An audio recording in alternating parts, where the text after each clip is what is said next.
And tonight we are learning more about the nationwide FBI raids, including here in Central Florida, involving leaders of a church that appeared on televisions across the world. Good evening. I'm Greg Warman. And I'm Martha Sigalski. Federal prosecutors say the leaders of the Kingdom of God Global Church used abuse tactics under the guise of religion to rake in millions of dollars. Channel 9's Nick Papantonis was in Ocala today as FBI agents scoured just one of the many properties owned by the church.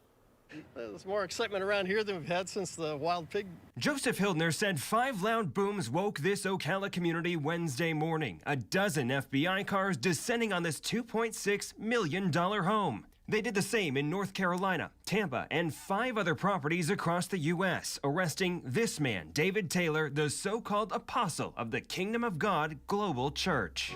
Always restore to us the joy of your salvation. This video posted to the church's Facebook page the night before the raid shows the emotional nature of Taylor's preaching, but agents say a system of cruelty hid behind the tears. They accused Taylor of running call centers out of these homes, unpaid staff cut off from the outside world, told to raise an unreachable amount of money in donations, and when they failed, Taylor deprived them of sleep and food. They say since 2014, Taylor pocketed $50 million. A staff member at his Ocala house after the raid refusing to comment. From bumper to bumper, just a black Suburban with opaque windows that you cannot see in or out of, and they were coming and going a lot.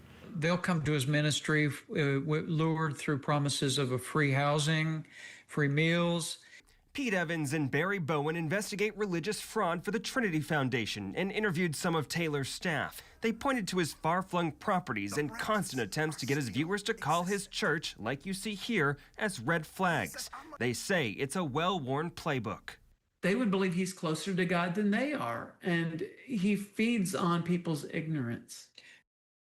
Nick is joining us live here in the studio. Nick, they also arrested the church's executive director. How much time are each of them facing? One of them faces 8 counts. That's the executive director. One faces 10 counts. It's 20 years per count and a lot in fines, including all the properties can be taken from them.